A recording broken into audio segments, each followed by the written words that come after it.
पालिका आणि इतर महानगरपालिकांची निवडणुका घोषित केलेली आहे आणि त्यानुसार यापूर्वी महायुतीच्या वरिष्ठ नेत्यांनी ठरवल्यानुसार आज महायुतीची बैठक या ठिकाणी आयोजित करण्यात आली होती आणि त्या बैठकीला माननीय मुख्य नेता एकनाथ शिंदे साहेबांच्या आदेशानुसार आम्ही सगळेजण या ठिकाणी उपस्थित आहोत। या ठिकाणी जसं अमितजींनी सांगितलं की महायुतीच्या माध्यमातून 227 ठिकाणी महायुतीचे उमेदवार लढवले जातील आणि ते विजयी कसे होतील याची व्यूहरचना आणि चर्चा आजच्या बैठकीत झाली। आजचा फॉर्म्युला हाच आहे की 150 पेक्षा जास्त जागा जिंकून महायुतीचा महापौर बसवायचा हा एक महत्त्वाचा फॉर्म्युला आम्ही सर्वांनी ठरवला आणि महायुतीच्या माध्यमातून कुठल्याही परिस्थितीत मुंबईवर महायुतीचाच भगवा फडकेल आणि महायुतीचाच महापौर बसेल या संदर्भातली चांगली चर्चा आज महायुतीच्या माध्यमातून झालेली।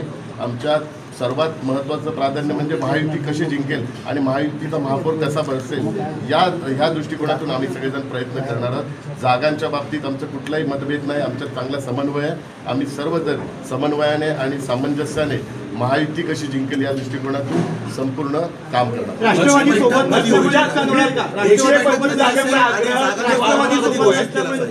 नाही, जशी भारतीय जनता पार्टीची जी भूमिका आहे की नवाब मलिक यांचं नेतृत्व मान्य, आम्ही पण नवाब मलिक यांचं नेतृत्व मान्य करत नाही आणि आम्ही विधानसभेच्या निवडणुकीच्या वेळी जी भारतीय जनता पार्टीची जी भूमिका आहे तीच भूमिका आम्ही स्पष्ट केली होती।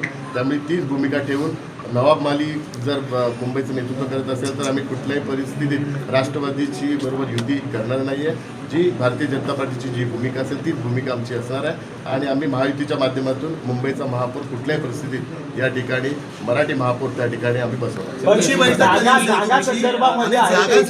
घोषणा तुम्ही करणार आहात आकड्या किंवा बैठक आहे, आज ही पहिलीच बैठक आहे। जागांची घोषणा ही झालेली आहे। 227 जागांवरती महायुती लढणार आहे आणि 150 पेक्षा जास्त जागा या महायुती जिंकून मुंबईकरांचा महापौर हा मुंबईच्या महानगरपालिकेमध्ये विराजमान करण्याचा निर्णय मुंबईकरांनी केलेला आहे।